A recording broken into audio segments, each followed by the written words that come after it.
তো hello guys, welcome to my channel Russell explainer. তো আজকের আমরা এনএক্সটি শোতে নতুন ট্যাগ টিম চ্যাম্পিয়ন দেখতে পেলাম, আর যেটা আমরা সাধারণত উইকলি শোতে দেখতে পাই না। তো কী হয়েছে যে আজকের অ্যাক্সিয়াম আর ফ্রেজারের সাথে আমাদের এখানে আন্দ্রে চেজ আর রিচ হল্যান্ড, সেই রিচ হল্যান্ড যে বিগির ক্যারিয়ার শেষ করে দিয়েছিল আর সবাইকে ইনজয়েড করে বেড়ায়, তো এদের ম্যাচ ছিল।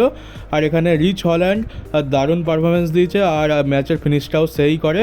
এখানে তার ফিনিশার লাগিয়ে সে এই ম্যাচে জিতে দেয় আর হয়ে যায় নতুন ট্যাগ টিম চ্যাম্পিয়ন। আর এখানে সেলিব্রেশন দেখার মতো ছিল, এখানে সবাই খুব খুশি, তারা তো সেলিব্রেট করছে, ক্রাউডও সেলিব্রেট করছে, আর এমনকি লকার রুমে সবাই খুব খুশি এদের জন্য। তো রিচ হল্যান্ড মনে হচ্ছে ফাইনালি এবার একটু নিজেকে ইমপ্রুভ করেছে, আর আজকের আমরা নতুন চ্যাম্পিয়নও দেখতে পেলাম একটা সাধারণ উইকলি শোতে। আর আমরা 1 অক্টোবর আর 8 অক্টোবর এনএক্সটির যে শো রয়েছে সেই শোতে অফিসিয়ালি এখন সিএম পাঙ্ক আর র্যান্ডি অর্টন এই দুজনকে দেখতে পাবো। আর এর কারণটা হচ্ছে যে এই দুই যে ডেট আমি বললাম 8 অক্টোবর আর 1 অক্টোবর, তো এখানে AEW ডাইনামাইটের সাথে হেড টু হেড কম্পিটিশান হবে এনএক্সটি। তো এখানে রেটিংসের একটা ব্যাপার আছে, তো রেটিংস বাড়াতে হলে বড় বড় স্টার দরকার এনএক্সটিতে। তাই র্যান্ডি অর্টন আর সিএম পাঙ্ক তো অফিসিয়াল হয়ে গেছে, তবে আমার মনে হয় কোডি রোডস এছাড়া আরও কিছু বড় বড় স্টারদের আমরা এনএক্সটিতে দেখতে পাবো। আর আমাদের ট্রিপল এইচ যেটা বলেছে যে এখনই এত অবাক হওয়ার কিছু নেই, 2024 সাল শেষ হতে হতে আমরা আরও বড় বড় চমক ডাব্লিউডব্লিউতে দেখতে পাবো, এটা ট্রিপল এইচ প্রমিস করেছে। তো জানি না আর কি বড় বড় চমক দেখার আছে। একটা চমক তো আমরা এক্সপেক্ট করছি যে ব্রক লেসনারের রিটার্ন হবে, আর ট্রিপল এইচ কী প্ল্যান করেছে সেটা তার উপর ডিপেন্ড করছে। ট্রিপল এইচ বলে তো অনেক কথা, অনেক সময় সেটা ডেলিভার করেও দেয়, কিন্তু অনেক সময় আবার একেবারে ডিসঅ্যাপয়েন্টমেন্টের কোনো সীমা থাকে না, একেবারে ফুস হয়ে যায়। তো দেখা যাক 2024 সাল শেষ হতে হতে ট্রিপল এইচ আমাদের আর কী সারপ্রাইজ দেয়, কী গিফট দেয়। আর ব্রক লেসনারের কথা হচ্ছে যখন, তো ব্রক লেসনারের একটা ফটো এসছে, এখানে দেখতে পাচ্ছি যে ব্রক লেসনার তার একটা ফ্যানের সাথে ফটো তুলেছে। ব্রক লেসনার তো এখন নিজের মজাতেই জীবন কাটাচ্ছে, জানি না কবে রিটার্ন করবে, সম্ভবত 2025 সালের রয়্যাল রাম্বলে রিটার্ন করার চান্স অনেক বেশি। তবে আপাতত এখন ব্রক লেসনার দেখে মনে হচ্ছে খুবই আরামসেই তার জীবন যাপন করছে। কোর্ট কাছারি ঝামেলা তো রয়েছে, তবে মনে হয় না সেগুলো তার উপরে খুব একটা বেশি প্রভাব ফেলেছে। আর AEW একটা স্ট্যাট সামনে আসছে, সেটা হচ্ছে যে AEW যা ইনকাম হয় সেই ইনকামের 55%-এর বেশি, মানে 55% বেশি তো সুপারস্টারদের পে করতেই চলে যায়। আর এটা তো খুবই সাধারণ ব্যাপার, আমি তো খুব একটা অবাক হতাম না যদি এখানে আয়ের থেকে ব্যয় বেশি হয়ে যেত, কারণ যেভাবে ওভার পেড রেসলার এখানে AEW রেখেছে, এখানে তো তাদের আয়ের বেশিরভাগ অংশ তাদেরকে পে করতেই চলে যাওয়ার কথা। তো এইটাতে আর খুব একটা অবাক হওয়ার কিছু নেই, তবে এখন হাতে নাতে একটা প্রমাণও পাওয়া গেল। আর কোডি রোডস তার একটা রিসেন্ট টাইম ইন্টারভিউতে আবার বলেছে যে সে WWE সেই পুরোনো উইন্ড রিঙ্গল যে চ্যাম্পিয়নশিপটা ছিল ডানাওলা, সেই চ্যাম্পিয়নশিপটা ফিরিয়ে আনতে চায়। এইটা সে এর আগে অনেকবার বলেছে, এখন আবার বলল। মনে হচ্ছে কোডি রোডসের তো ইচ্ছা আছে, কিন্তু WWE অথরিটি থেকে এখনও পর্যন্ত গ্রিন সিগন্যাল দেয়নি। গ্রিন সিগন্যাল দিলে আবার কোডি রোডস সেই পুরোনো উইন্ড রিঙ্গল চ্যাম্পিয়নশিপটা ফিরিয়ে আনবে। তো চ্যাম্পিয়নশিপ তো ফিরিয়ে আনবে ভালো কথা, নিজের জন্য অপোনেন্ট খুঁজে পাচ্ছে না, এদিকে চ্যাম্পিয়নশিপের ডিজাইন চেঞ্জ করার জন্য উঠে পড়ে লেগেছে আমাদের আমেরিকান নাইটমেয়ার কোডি রোডস। তো জানি না এটা আর কতদিন চলবে, কোডি রোডস কতদিন ধরে আর এইটা এর ডিজাইনটা চেঞ্জ করে পুরোনো উইন্ডিগাল চ্যাম্পিয়নশিপ ফিরিয়ে আনার কথা বলেই যাবে। আমার যতদূর মনে আছে যে কোডি রোডস যখন চ্যাম্পিয়ন হয়নি তখন থেকেই এই কথাটা বলছে যে সে পুরোনো উইন্ডিগাল চ্যাম্পিয়নশিপটা ফিরিয়ে আনবে, আর এই করতে করতে বেশ অনেক সময় কেটে গেছে। তো জানি না আদৌ আমরা এই চ্যাম্পিয়নশিপ দেখতে পাবো কিনা, চ্যাম্পিয়নশিপ আস্তে আস্তে হয়তো কোডি রোডসের কাছ থেকে চ্যাম্পিয়নশিপই চলে যাবে, এটাও হতে পারে। আর আমাদের ডমডম কালকের মানডে নাইট রয়ের এপিসোডে ফাইনালি এটা রিভিল করলো যে সে কেন রিয়া রিপ্লিকে ছাড়লো। তো কারণটা হচ্ছে যে কি হয়েছিল যে রিয়া রিপ্লি জোর করে জবরদস্তি ডমিনিককে মেরে ধরে তার দিকে নিয়ে আসে, আর ডমিনিককে জোর করে তাকে মামি বলায়। কিন্তু লিভ মর্গান সেরকম নয়, লিভ মর্গান হচ্ছে যে ডমিনিক যেমন ছিল তেমনভাবেই তাকে অ্যাকসেপ্ট করেছে।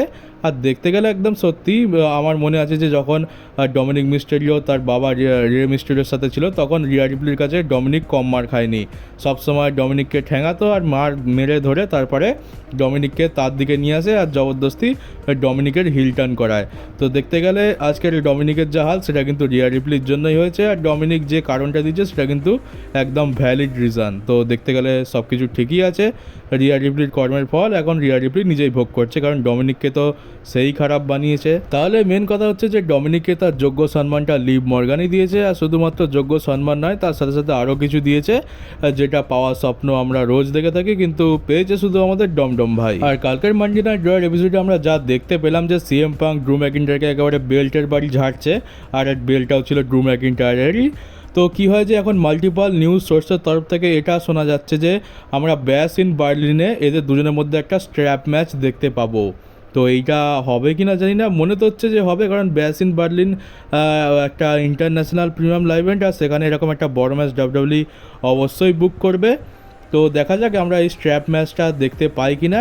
তবে ব্যাড ব্লাডের হেল ইন এ সেল ম্যাচটা তো দেখতে পাবো, এটার চান্স অনেক বেশি রয়েছে। তো মনে হচ্ছে এদের মধ্যে এখন আমরা একের অধিক ম্যাচ দেখা বাকি আছে, আর প্রত্যেকটা আলাদা আলাদা স্টিপুলেশন দিয়ে। আর মানতে হবে যে এই 2 সপ্তাহে ডাব্লিউডাব্লিউ ব্রনসন রিডকে একটা বড় মনস্টার হিসেবে দেখিয়েছে, আর দেখতে খুবই ভালো লাগছে যে ট্রিপল এইচের যুগে এরকম একটা মোটা সোটা ভারী সুপারস্টারের ভালো বুকিং হচ্ছে। কারণ ট্রিপল এইচের যুগে এদের হাল কী হয় সে তো আমরা ভালোভাবে দেখেই নিয়েছি, কিন্তু ব্রনসন রিডকে পুশ পেতে দেখে খুবই ভালো লাগছে। আগের সপ্তাহে সেথ রলিন্সকে 6টা সুনামি লাগিয়ে সেথ রলিন্স তো গেল, ইনজুরি তো আগে থেকেই হয়েছিল, এখন সেটা সেল করার জন্য ব্রনসন রিডকে ভালোভাবে ইউজ করা হয়েছে। আর এই সপ্তাহে মিজের সাথে ম্যাচ ছিল, মিজকে তো সুনামি লাগালোই, আর তারপরে R-Truth ওপরেও 5টা থেকে 6টা সুনামি লাগিয়ে দেয়। তো R-Truth এই 52 বছর বয়সে এসে এত কটা সুনামি খেয়েছে, মনে হয় সারা জীবনেও R-Truth এত বেশি মার খায়নি। আর ডাব্লিউডাব্লিউর officials Jason Jordan, Adam Pearce আর রেফারিরা এসেও কিছু করতে পারেনি। ব্রনসন রিড ভালো মতোই এখানে সুনামি লাগিয়েছে R-Truthকে। তো ব্রনসন রিডের এরকম ডমিনেশন আমরা পরের রতেও দেখতে পাবো, এরকম কন্টিনিউ থাকবে। আর যে ব্রনসন রিডকে যদি একটা ভালো বড় লেভেলের স্টার যদি ডাব্লিউডাব্লিউ বানাতে পারে তাহলে তো সেটা খুবই ভালো হয়, কারণ ব্রনসন রিডকে কিন্তু ফ্যান্সরা খুবই ভালোভাবে অ্যাকসেপ্টও করছে দেখলাম। এছাড়া আমরা ওটসে জোন্সকেও দেখতে পেলাম, ওটসে জোন্সকেও ডাব্লিউডাব্লিউ ভালোভাবে বুক করছে। আর এখন যেটা দেখতে পেলাম যে তাকে নিউডের পার্ট করে দেওয়া হয়েছে। আর এর থেকে আমরা একটা জিনিস জানতে পারলাম যে বিগি হয়তো আর কোনোদিনও ডাব্লিউডাব্লিউ রিংয়ে ফিরবে না, কারণ বিগিকে রিপ্লেস করে দিয়েছে ওটসে জোন্স। তো বিগি এখন অফিসিয়ালি রিটায়ারই ধরে নিতে পারে, অফিসিয়াল তো এখনও কিছু হয়নি, তবে আমরা তো ধরেই নিয়েছি যে সে রিটায়ার, কিন্তু বিগি এখনও বলেনি যে সে অফিসিয়ালি রিটায়ার।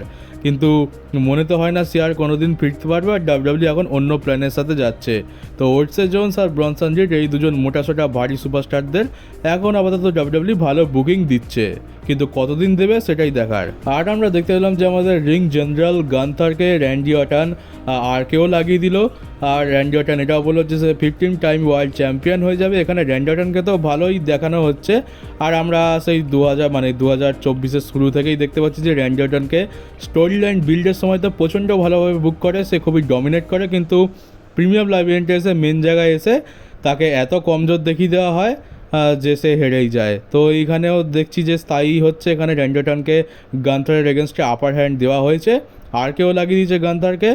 এখন জানি না যে ব্যাশ ইন বার্লিনেতে র্যান্ডি অর্টনের আদৌ কিছু হবে কিনা, তবে এটুকু তো একটা জিনিস বলে রাখি যে তোমরা জানো কিনা জানি না যে এখানে একটা স্টিপুলেশন দেওয়া হয়েছে যে এদের মধ্যে হারবে সে স্ম্যাকডাউনে চলে যাবে। মানে র্যান্ডি অর্টন যদি জিতে যায় তাহলে সে রতে চলে আসবে, আর গান্থার যদি হেরে যায় তো সে স্ম্যাকডাউনে চলে যাবে। আর র্যান্ডি অর্টন যদি হেরে যায়, যার চান্স বেশি রয়েছে, তাহলে র্যান্ডি অর্টন স্ম্যাকডাউনেই থাকবে। তবে আমার যা মনে হয় এই স্টিপুলেশনটা শুধুমাত্র এই জন্যই দেওয়া হয়েছে যাতে ফ্যান্সদের মধ্যে সামান্য একটু আশা জাগে যে না, র্যান্ডি অর্টনও জিততে পারে। আমি তো চাই যে র্যান্ডি অর্টন জিতেই যাক আর রতে চলে আসুক, 15 টাইম ওয়ার্ল্ড চ্যাম্পিয়ন হোক, কিন্তু সেটা হওয়ার চান্স সত্যিই খুবই কম, আর এটাই হচ্ছে দুঃখের ব্যাপার। আর আমি কখনো ভাবিনি যে আমি গান্থারের এগেনস্টে এমন কথা বলবো। দেখো, গান্থারকে আমার খুবই পছন্দ, বলতে পারো যে এই যুগের সবথেকে বেস্ট পারফর্মার হচ্ছে গান্থার, কিন্তু র্যান্ডি অর্টনের সামনে গান্থার আমার কাছে খুব একটা বড় নয়। আমার কাছে র্যান্ডি অর্টনই গান্থারের থেকে বড়। গান্থার আমার খুবই ফেভারিট একজন রেসলার, তার এগেনস্টে এই কথাগুলো বলতে হচ্ছে তাই কেমন লাগছে, কিন্তু ভাই র্যান্ডি অর্টন তো র্যান্ডি অর্টনই, তাই আমি তো র্যান্ডি অর্টনকেই সাপোর্ট করবো, ম্যাচের রেজাল্ট যাই পারে হোক না কেন। আর জাস্ট এটা একটা নতুন আইডিয়া দেখা যাচ্ছে যে ব্লাড লাইন সিভিল ওয়ার মানে কি আমরা দেখতে পাবো রকের টিমের সাথে রোমানের টিমের ম্যাচ, কিন্তু এমনটা নাও হতে পারে, হয়তো আমরা দুটোর জায়গায় 3টে ব্লাড লাইন দেখতে পেতে পারি, কারণ এদের এতজন মেম্বার রয়েছে আর এতজনের ডাব্লিউডাব্লিউতে আসার চান্স রয়েছে যে সোলো সিকোবা, রক আর রোমানের এই 3জনের একটা আলাদা ব্লাড লাইন হতে পারে। তো দেখতে পাচ্ছ এখানে পুরো ব্লাড লাইনের পুরো মেম্বারদের দেওয়া হয়েছে হিকালিও আসবে, জিলা ফাটুও আসবে, তো এদেরকে দুটো টিমে ফিট কোথায় করবে? তো যদি এরকমটা কখনো হয় যে হওয়ার চান্স তো আমি আছে কি না বলতে পারছি না, কিন্তু হয়তো দেখা গেল যে সোলো সিকোর ট্রাইবাল চিফ হয়ে বসে রইলো, রোমানরেন অরিজিনাল ট্রাইবাল চিফ হয়ে বসে রইলো, আর আমাদের ফাইনাল বস তার নিজেরই একটা আলাদা ব্লাড লাইন নিয়ে চলে এলো। এবারে তিনজনের মধ্যে মারামারি হলো, ঝামেলা হলো, আর শেষ পর্যন্ত যে টিম সব থেকে বেস্ট সেই মাথা চাকার দিয়ে অরিজিনাল ব্লাড লাইন হয়ে গেল। তো এটাও একটা আইডিয়া হতে পারে যে আমরা দুটোর জায়গায় তিনটে ব্লাড লাইন দেখতে পাবো ডাব্লিউডাব্লিউইতে ভবিষ্যতে। আর মনে হচ্ছে এই তিনটে ব্লাড লাইন আজ নয়তো কাল দেখতেই পাবো, এখন হয়তো দেখতে পাবো না, কিন্তু কিছু বছর পর গিয়ে দেখতে পেতেও পারি, কারণ আমার মনে হয় না যে ব্লাড লাইনের স্টোরি কোনো দিনও এন্ড হবে, কারণ এইটা থেকেই তো ডাব্লিউডাব্লিউর রেটিংস আসে, সব থেকে বেশি টাকা কামায়, আর এটাই সব থেকে বেস্ট স্টোরি লাইন ডাব্লিউডাব্লিউতে। তো এই একটা আইডিয়া হতে পারে। তো চলো গাইজ, এই ছিল আজকের নিউজ ভিডিও। কেমন লাগলো কমেন্ট বক্সে অবশ্যই জানিও। নতুন চ্যানেলটাকে সাবস্ক্রাইব করে নোটিফিকেশন বেলটাকে অবশ্যই অন করে দিও, আর ভিডিওটাকে একটু শেয়ারও করে দিও। তো চলো বন্ধুরা, দেখা হচ্ছে তোমাদের সাথে আমার ডাব্লিউডাব্লিউ নিউজ ভিডিওতে।